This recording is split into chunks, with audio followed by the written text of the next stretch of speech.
I also say something about Enfield, that there's 50% untenured teachers there, that there's a high turnover of teachers, and some teachers' aides don't have a living wage, so why would they work there? There's a shortage. So there are things that we really need to take a look at, and I think as a strength we have an institution here that is one of the best in the world, and that's Cornell University. We really, and because I don't know what the real true problem is with our failing schools. And if we're going to actually get to the root cause of this, we should engage institutions, work collaboratively on programs of excellence, think more innovatively on how we can bring up our school to the standards that we would like to see them at, all the while supporting the children to feel loved, to feel held, to feel heard, and listened to. So thank you. Again, great question. Some of our strengths, I would say, are the following. Our courage. This board, under the leadership of Dr. Brown, since I've been on the board, we've been pretty clear about a couple of things. We made it public that we want 100% graduation rate.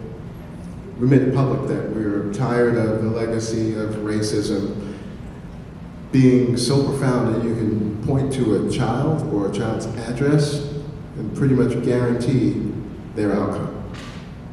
These are things we put on the table. I'd say the second thing is our willingness to invest in our staff. You've heard people up here talking about professional development. Let me tell you about some of the things I've been involved in actually creating on the ground. Non-disciplinary instructional coaching in classrooms. That meant people with a higher level of expertise could, what we call, push into the classroom in a moment of crisis and help that teacher resolve that particular issue. We created professional learning communities and paid for them that allow teachers to discuss children and their issues at particular times after school, and we paid for it. We've invested in co-teaching models that allow two teachers to be in the classroom to get each other's back to work on particular issues in particular subjects. We have been cyclical with our supportive aides, given the budget, given the tightness of our budget over my time here. Sometimes when we've had flexibility, we invested more.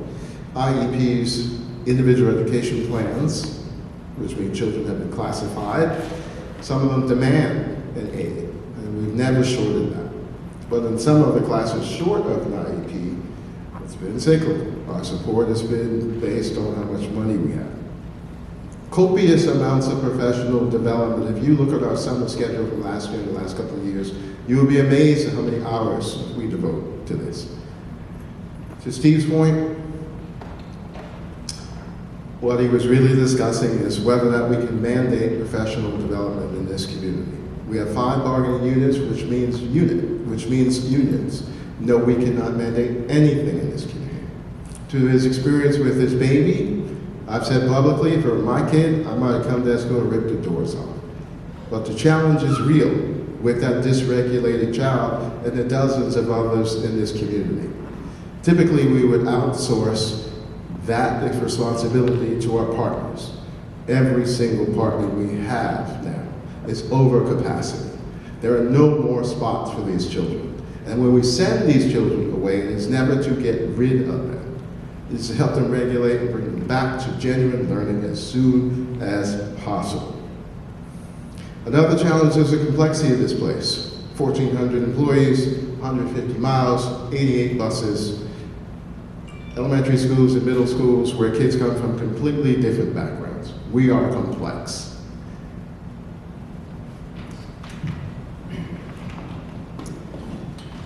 Yeah, well, sometimes when you go last, there's a little bit of repetition, but yeah, for strength of the district, I'm also going to go with teachers. I feel like we have a really great group of teachers. You know, I say that as a board member who's gone in and who has been able to observe some of the teachers in the classroom, you know, using co-teacher models, teaching in heterogeneous classrooms where teachers have to teach to students of all different levels. And I also say that just as a dad of a daughter and son who have amazing teachers, one of which is in this room right now. So I won't embarrass that person, but and I've had fantastic conversations with my kids' teachers this year. Any questions or any needs that we've had, have always been met. They're a very dedicated group. The fine arts are absolutely fantastic in our district. We had amazing things this year that I got to witness. High School the Musical. We've had all kinds of jazz bands and choruses and orchestras. And so I think the teaching staff of the school is fantastic, and that's why it's really important that we retain the great staff that we have. One of the problems that I think we're struggling with this year has been failing to fill all the teacher positions. So we started the year off, we were kind of in the hole in terms of special education teachers. I think we were minus 15 in the hole. And by the end of the year, we're still maybe minus 13 or 12. I talked about this at another forum, but teachers end up having to cover these classrooms. It stretches the staff thin. It leads to burnout. And also we can't necessarily meet all the requirements and all the needs of students that have special education needs. We need a full staff of teachers to make sure that we can promote equity. One of the best ways, in my opinion, to make sure that everybody comes out of the school with all the skills that they need is to teach, reading and writing and math. I'm concerned that we have some students again, that aren't doing as well in some of the ELA and some of the math tests. Sometimes only 50% of students are passing. Sometimes in some groups it might be 25%. And people say, well, what's the big deal about standardized testing? Like, why are we talking about this so much? And standardized testing is just a nice way of comparing students in terms of whether or not they can demonstrate a particular standard across schools. So, if we say something like, well, maybe the numbers are down because of COVID. Well, all the schools, have been dealing with COVID. So it's just kind of a way of leveling things out and seeing sort of how we compare to others. And so I think those are some of the things that we need to work on improving. Eldred, we'll start with you and go this way. For the next question, yes. Some things that students often find frustrating is how slow change happens in our schools. How long do you think that it'll take to implement the changes or solutions you have in mind for our school? Some things that students find frustrating is... That's it, I got it. I have come to the realization, BJ, that this is an ongoing, iterative process. In my time in working with public education, like I said, I ran initially because of the graduation rate of children who look like you. Since then, we've had to work on issues regarding children with IEPs who are classified. I think it was your original question. You introduced the specter of children on the gender or sexual identity spectrum. We now have an influx of refugees. Each wave of students being able to express themselves creates these kind of challenges. Let me just read real quickly a list of some of the challenges our teachers face in classrooms now, and you tell me, what do you think the resolution of this is going to be in terms of the timeline? There's a significant pandemic learning loss. There is a significant pandemic socialization loss. That means children went from elementary to middle to high school with no understanding of what that circumstance was going to be like. And they lost a lot of learning in the process. Teachers are struggling with the ability to differentiate with all of the kids in their classroom, from the highly accelerated kids and kids with classifications, to the kids who are having trouble sitting still in those classrooms. Teachers are learning, hopefully, to extract genius from students using some of the professional development we are providing. There's one person in particular who I just admire tremendously, Dr. Goldie Muhammad, who's introduced several ways that teachers can connect to the excellence of literacy in the history of Black literature. It goes to this understanding or this inability sometimes, which confounds me, to understand that black children can be brilliant. We've had some of the greatest literary geniuses in the history of America. Subject matter relevance. So teachers are struggling with making classes relevant to you all. I'm sure you two could talk to us about that a great deal. Shifting sands of what discipline means. Someone else here mentioned that there was a time when teachers could just send you off and dismiss you. That time has ended. Everyone's trying to figure out what that means in the interim. Evolving understanding of to what extent we can incorporate cooperative or project-based learning into the curriculum. Teachers are struggling with that. What does that mean versus standardized testing? I want students to be able to prove what they know more and more and not show it to me on a piece of paper. That's all my time, but I can continue going down that list. I'm not sure there will be an end point. That's my end point.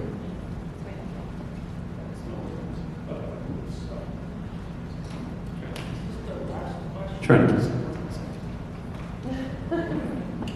There's two more. Yeah, you're trying to keep me guessing too. Throw it back at me. Oh, all right. Can you just? All right. So I was like, oh, I'm thinking about Elder's response right now. That's nice. All right. So your concern is that some students are frustrated by the change that happens in the classroom. I think it's really challenging because change is often very slow. And we look at this process that we're facing right now, we're looking at a budget crisis as well. And there are going to be countervailing forces that push against the priorities of the school district. And I know that a lot of people in this community are looking for a change. And that may also result in some other changes. What we don't want to do is we don't want to make our classrooms feel inconsistent for kids. We want to ensure that we have a understanding that if a teacher is doing something, a teacher is there, the child will come back the next year and see the teacher there as well, and they don't lose that teacher. I think having that continuity is the most important thing when we're talking about changes, so that we have leaders, teachers, principals, who can support our children knowing that there is a change that needs to be made and communicating it effectively. It's all about just communicating. And so if there is that change, we need to communicate. Principal needs to communicate, the administration needs to communicate, and that's going to make us all feel better. If you went into a new environment and you didn't know what it was going to look like, you didn't know who was going to be there, and you didn't know what the process was or what did you actually needed to do. If I told you in advance of what was going to happen and how it was going to happen, then you would feel a lot more comfortable. And so when change happens, we need to be very clear in our communication to students. And that way we can navigate any change and be more resilient along the way and learn through that process. So I think it's frustrating. We may not know the exact direction that we're going to go in. We never really know where we're going. Especially when we're talking about uncertainty, and that's life. Uncertainty is just part of what we are here. Now, as a student in Ithaca, in ICSD, what you can, and I hope that we can cultivate, is that ability to know our true capability, our total potential as humans, and then use it to our advantage so that when there is a change, we can react to that. And so I hope that we can integrate that into curriculum and support the students the way that they need to be supported. That's all.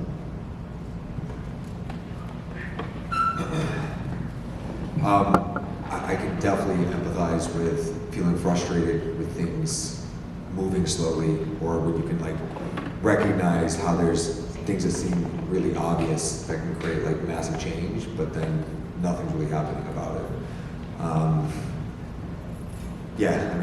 I've experienced that as a kid, growing up in a chaotic household and feeling like you don't have control and feeling like you know right from wrong and not having like that autonomy over yourself essentially, or your outcome. I think that's kind of why I went into entrepreneurship. I only had one job and I got fired after 2 weeks in high school, and then I've never worked for anyone ever since then, just because, yeah, wanting to kind of have that like control. And I remember being in school, and I remember growing up and like being in certain environments where you just feel that frustration and feeling like you know that things should be different and you don't have control over it. So I do empathize with that.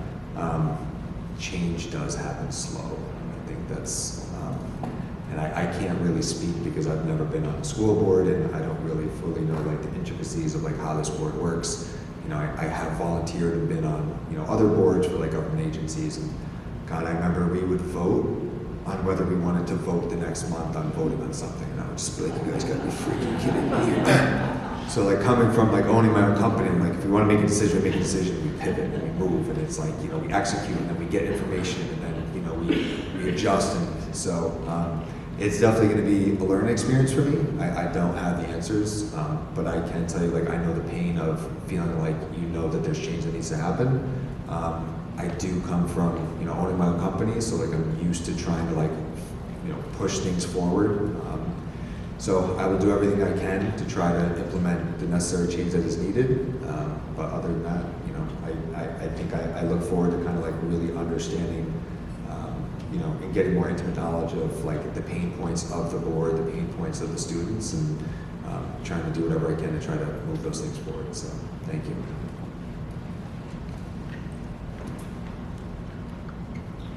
Change is slow. I work in policy and have done so for quite some time, and know that any time that you're trying to change a policy, it's going to be longer and more difficult and more trying than if you find a workaround. And so the first thing that comes to my mind is, as we're doing work on the board, or policies are being developed, or we're exploring different things, that there's opportunities for community work, community engagement, engaging in different ways within your schools. I think, Kaylee, that you're on the group that was working on restorative justice.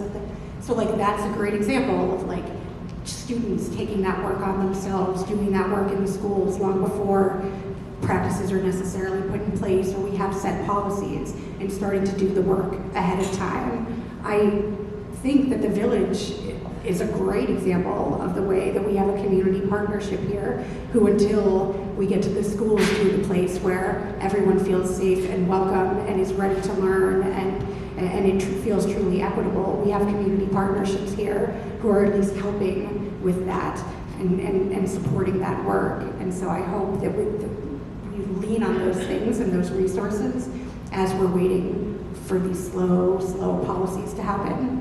I also think that it's really, really important that we're actually assessing whether policies work, so that policy change happens way more quickly. I've recently learned that this district has been using a reading curricula in the schools for a decade that is ineffective. And as someone who has worked in education policy for over a decade, I know that even states who are far, far behind New York in education, like Mississippi, has no offense to Mississippi, but they are very, very far behind in education, and yet even there, state policymakers have put the curricula that we are now just implementing this year for the first time, because apparently we just learned about it, and this is coming from senior district administration that I just spoke to this week. We are only implementing it now when they put it into legislation, into law a decade ago.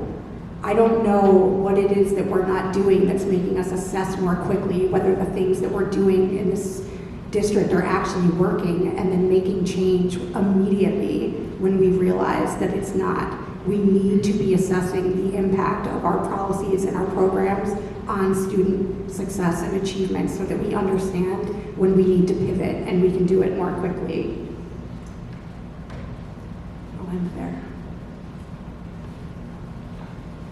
Well, a lot of the change, and I think it's the change that we're really thinking about, requires a shift in mindset.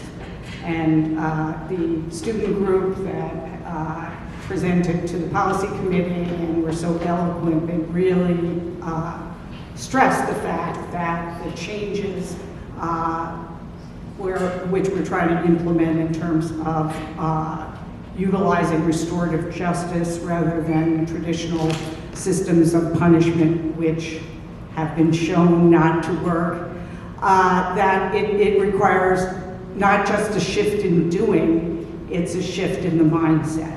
And that's a slow process. You can't mandate a shift in mindset. You have to bring people along.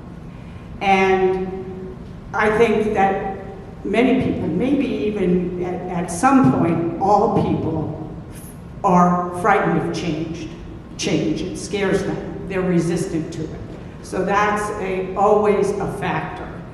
And particularly when, and I think Eldred was talking about this, that it's not like we say, okay, well, this is the change we want to see. And then we get to a point and we say, okay, we changed it, it's done. Because there are always shifting circumstances. And Eldred was talking about this. You know, a change in the context, the change in what people are experiencing that requires adapting what we're trying to do. And another thing that is a function of the strength of this community is people want input. So we can't just say, okay, we have this vision of what we want to have happen, we're going to make it happen. People want and they need, and everybody's talked about what a tremendous staff we have here. When we want to make change, they want to have input, and they need to be, you know, brought along in a process, and processes take time. So I think a lot of us share the frustration, and I unfortunately feel like I'm just saying, well, you know, we got to deal with the fact that it's going to be slow.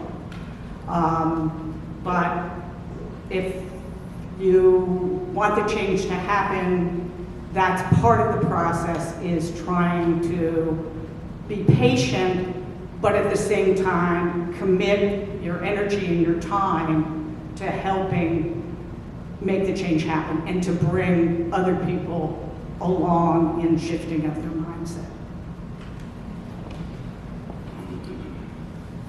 Thank you for the question.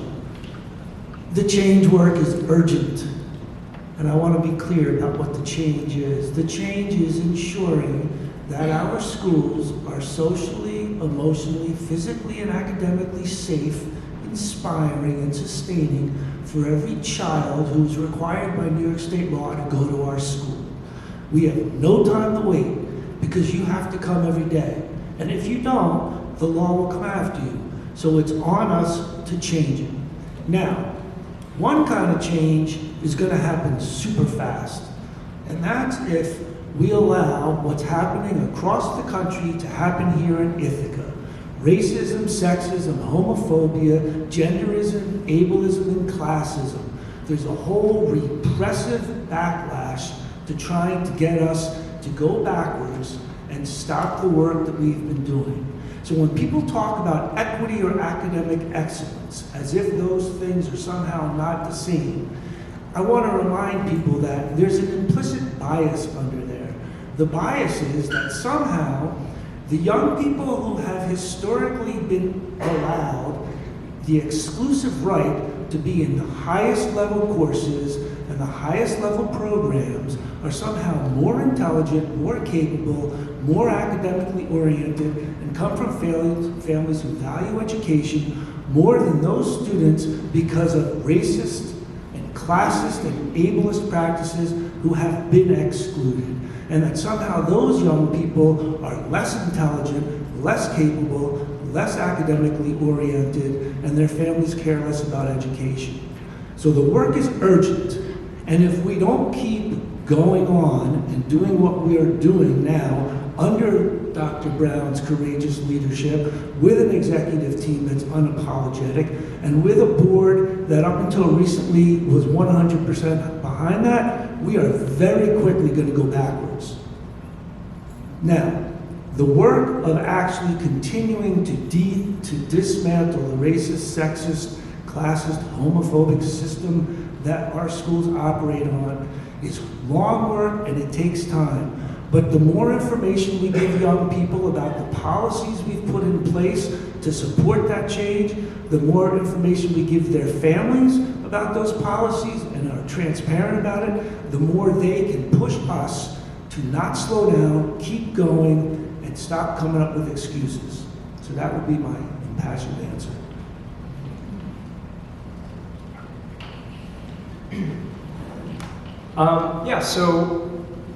I'm a clinical psychologist, so I'll be a little bit philosophical, but I think to make change, we need two things. The first thing that's very important is that we have to be open. And the second thing that's very important is that we have to face our fears. I think it was like in Dante's Inferno, the way out of hell, I think, was through the center. In other words, you have to go to the place that causes you anxiety and distress, and you have to be able to face that. And that, takes the form of having difficult and important conversations. When we have those conversations, we have to be open and we have to be fearless. And then the question is, well, how fast can you make a change? Well, how open and how fearless can you be? So, I think things have to be able to be put on the table. Everything has to be put on the table.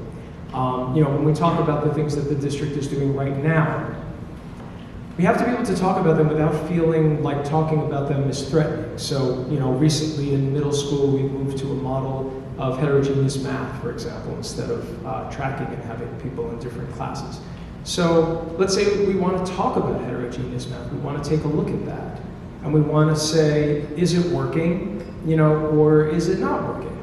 And of course, first you have to define what it means to be working. But if you can come up with the right operational definition, which of course is difficult, I think my point about it is just that we have to be okay to take a look at it and not assume that taking a look at it is threatening to the philosophy that's behind it, right? So if the purpose of it, is to enhance equity, to make sure that students are in the same classes, make sure that people aren't being separated. Taking a look at heterogeneous math, for example, doesn't necessarily mean that what you're going to do in response to that is to go backwards or undo the program. You might, every option should be on the table. But I don't think that's the point. I think the point is that you can make improvements in what's happening. You don't have to take steps backwards. You can take what we have, you can look at a problem with what we have, and we can say we can fix that problem by improving differentiated learning or having more professional development. So I think that there's sometimes a little bit of fear and anxiety that when things go under the microscope and they get scrutinized and looked at, that's going to be problematical. So we don't want to be attached necessarily to what we have now. We want to be able to challenge those things, and we just have to be open to having those conversations. So I'll intersect really quickly. You were right, candidates, that we do actually have 6 questions. I don't think we counted the first, tell us why you're on the board as a question. So with that in mind, we're going to switch it up just a little because we do want to allow our youth board to ask their 2 very last important questions. They now only have 2 minutes to answer the last 2 questions, but I'll give you a little heads up that the next question is going to be on restorative justice, and the last question is on budget. So if you want to start thinking about how you concisely answer those questions when they get asked, I'll give you that little heads up. And we'll have Emily start on this round, and I don't know what direction I've gone at this point. I'm also confused. Oh, it's getting hot. She said 2 minutes. I know. I have faith in all of you. You can do it. Which way did I just go? Did I just go this way? I don't know what I just did. We can. All right. So whatever way you want to pass it next, that's where we'll go. I am one of many restorative justice student leaders who have been doing professional development work about restorative justice for the past several years. What do you know about restorative justice, and what place do you think it has in our schools? Thank you for the question. Restorative